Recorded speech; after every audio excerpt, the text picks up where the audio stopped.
Bienvenue à tous dans cette nouvelle vidéo. On se retrouve pour une nouvelle analyse sur pourquoi tel Pokémon est nul en stratégie. Je reprends mes analyses parce que j'adore faire ça.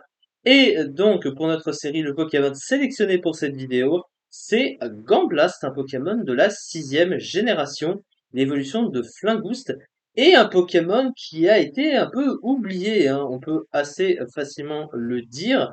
C'est un Pokémon que je n'ai joué qu'une seule fois, je crois, hein, il y a assez longtemps de cela. Ça n'a jamais été trop un Pokémon très attirant pour moi. Et globalement, en stratégie, c'est un Pokémon qui est assez médiocre, on va dire.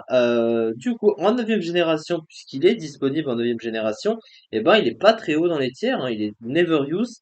Et en Never Use, eh ben, il est très bas classé. Donc, je pense qu'il risque de descendre en PU, hein. Comme vous pouvez le constater, il est 49e du tiers avec un peu plus de 3%. Alors pourquoi ce Pokémon finalement il est si mauvais? On va voir ça. Alors déjà, il a un type eau pur, hein, qui est pas un mauvais type en stratégie. Le type eau, on sait, un 4 résistance pour 2 faiblesses seulement, donc très intéressant. Offensivement, par contre, le Pokémon, il aurait préféré un double type, hein, parce que c'est un Pokémon plutôt offensif et qui a vraiment des options purement offensives, un talent purement offensif, et finalement, bah, il a des moves qui auraient joué sur des stabs en plus de ce qu'il sait faire, et il aurait donc vraiment préféré un double type offensif. C'est toujours mieux à ce niveau-là, et de manière générale, les Pokémon de type eau sont toujours mieux avec des doubles types, on le sait. Maintenant, au niveau de son talent, il a un talent qui est un Mega Blaster, un talent qui est également possédé par Megatortank. Alors, qu'est-ce que ça fait? Ça booste de 50% les attaques qui sont basées sur les auras ou l'aura en général. Donc, on a évidemment Aura Sphère, Vivre Obscur, Dracochoc, des trucs comme ça. Et évidemment, il possède ses capacités. Il y a Vivre Aqua aussi. Donc finalement, il a un talent qui est complètement adapté à son move avec ses options offensives et adapté surtout à ses stats, puisque bah, il est très orienté offensif. Comme on peut le voir, il a 120 en attaque spéciale, ce qui est fort, hein, quand même, hein. C'est pas exceptionnel, mais c'est fort quand même. Mais à côté, eh ben, les stats sont pas très très bonnes, hein, honnêtement, avec un build de 71, 80, 89 qui est correct moins quand même, hein, faut quand même bien l'avouer, surtout pour un type haut. Et une vitesse de merde, hein. 59 de speed, c'est très compliqué à justifier, surtout aujourd'hui où les Pokémon sont très rapides, hein, évidemment, et beaucoup sont au-dessus de 59. Ça, c'est vraiment dans la catégorie de Pokémon lent, hein. Le Pokémon est plus lent que Tyrannosif de 2 points quand même. Faut quand même le noter, et il a 73 en attaque, évidemment. C'est nul. Donc finalement, bah, il n'a pas des stats suffisantes, hein, pour aller avec son rôle offensif, ce qui est un peu gâché. Alors maintenant, on va s'intéresser à son move pool, et comme je l'ai précisé juste avant, eh bien, il a un move pool adapté à son talent, encore une fois, hein, puisqu'il a Draco Choc, comme j'ai dit, Aura-Sphère, Vivre Obscur, Vivre Aqua. Il possède également l'attaque Flip Turn, hein, qui lui permet de pivoter sur l'adversaire avec un stab dessus. Donc c'est plutôt pas mal.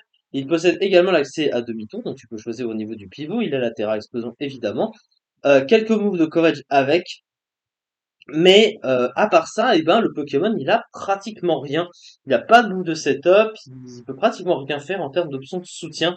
Ce qui fait que ce Pokémon, eh ben, il est très très unidimensionnel parce que ce qu'il saura faire, ce sera qu'une seule chose. Et généralement, tous ces sets vont se ressembler en fait. Et ça, c'est très compliqué d'avoir un Pokémon qui sait juste faire une seule chose, et encore, quant à d'autres Pokémon qui vont faire mieux malgré les options qu'il possède. En plus de ça, un gros défaut du Pokémon, c'est que même si il a son talent qui lui booste ses attaques finalement, ça veut dire qu'il donne un stab artificiel, et ben la puissance des attaques restera quelconque en fait, comparé à d'autres Pokémon qui ont d'autres moyens de booster leurs dégâts, qui ont de toute façon des Woopull meilleurs et des attaques meilleures.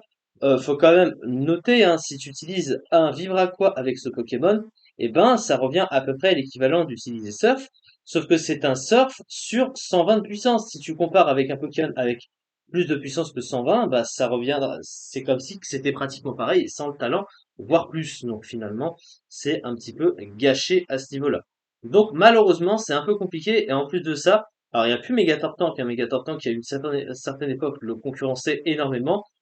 Mais il y a quand même beaucoup de types O qui sont meilleurs que lui sur le type, évidemment, les doubles types, je l'ai dit, et les options. Enfin bref, les stats sont meilleurs.